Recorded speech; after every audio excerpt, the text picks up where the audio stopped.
अजीत पवार को धोखा देगी बीजेपी, शरद पवार का बड़ा दावा। अजीत को सीएम नहीं बनाएगी बीजेपी, फडणवीस की है नजर। शरद पवार ने अजीत और फडणवीस के दावों की निकाल दी हवा। सुप्रिया सुले ने दिया था बयान, अजीत दादा सीएम बने तो सबसे पहले पहनाऊंगी माला। अजीत पवार के बीजेपी से हाथ मिलाने के बाद अजीत दादा के मुख्यमंत्री बनने की चर्चा तेज हो गई है। एनसीपी के मंत्री भी खुलेआम टिप्पणी कर रहे हैं कि अजीत दादा ही मुख्यमंत्री होंगे। शरद पवार गुट की नेता सुप्रिया सुले ने कहा, अगर अजीत दादा मुख्यमंत्री बने तो पहला हार वह बहन के तौर पर पहनाएंगी। इससे राजनीतिक पंडितों की भौवें चढ़ गईं और चर्चाएं तो यहां तक शुरू हो गई कि शरद पवार भी पाला बदलने की तैयारी में हैं।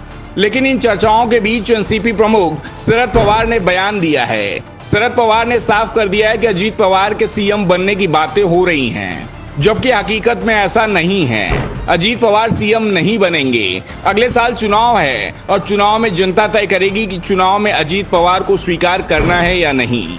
इससे पहले सुप्रिया सुले ने अजीत पवार को लेकर सीएम बनने की संभावना को लेकर कहा था, अगर ऐसा हुआ तो बहुत अच्छा रहेगा। लेकिन उन्होंने बीजेपी पर इसे लेकर जमकर निशाना भी साधा था। सुले ने कहा, बीजेपी को आंतरिक झगड़े भड़काने की आदत है, चाहे वो शिवसेना के अंदर हो या हमारे बीच। हम ऐसा नहीं होने देंगे, हम इस जाल में नहीं फंसेंगे। मेरी लड़ाई राजनीतिक और वैचारिक है और यह केवल बीजेपी के खिलाफ है और किसी के खिलाफ नहीं है। दरअसल पिछले दिनों देवेंद्र फडणवीस ने कहा था कि बीजेपी 2024 में अजीत पवार को 5 साल के लिए मुख्यमंत्री बनाएंगे। ऐसा हुआ तो सबसे पहले मैं उन्हें मालाएं पहनाऊंगी, वह मेरे भाई हैं। बीजेपी से पहले मैं उन पर दावा ठोक सकती हूं। सुप्रिया सुले के बयान के बाद संशय पैदा हो गया, जिसके बाद शरद पवार को खुद ही मैदान में आना पड़ गया और सफाई देनी पड़ी। वैसे शरद पवार ने सिर्फ अजीत पवार पर ही निशाना नहीं साधा, उन्होंने छगन भुजबल पर भी आरोप लगाया कि वो झूठ बोलकर शपथ ग्रहण करने के लिए राजभवन गए थे। पवार ने कहा कि भुजबल ने इस बात को खुद ही स्वीकार किया है, इसलिए अब इस पर ज्यादा बात करने की जरूरत नहीं है। दरअसल जब अजीत पवार ने बगावत का ऐलान कर दिया तो छगन भुजबल ने शरद पवार को फोन लगाया था और कहा, एनसीपी मुखिया से कहा था कि जो भी कुछ हो रहा है वह सही नहीं हो रहा है। अजीत पवार को समझाना चाहिए, लेकिन इस समय शायद कुछ नहीं हो सकता, इसलिए मैं अपने घर जा रहा हूँ।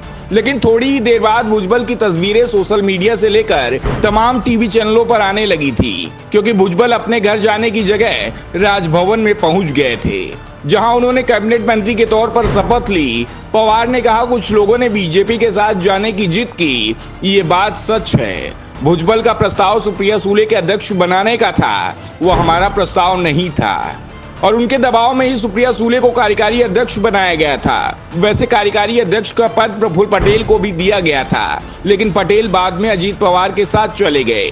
पवार ने कहा कि लोगों का मानना है कि बीजेपी प्रदेश में नहीं देश में आएगी। केरल, तमिलनाडु, कर्नाटक, आंध्र, तेलंगाना, राजस्थान, झारखंड, दिल्ली, पंजाब, पश्चिम बंगाल में बीजेपी सत्ता में नहीं है।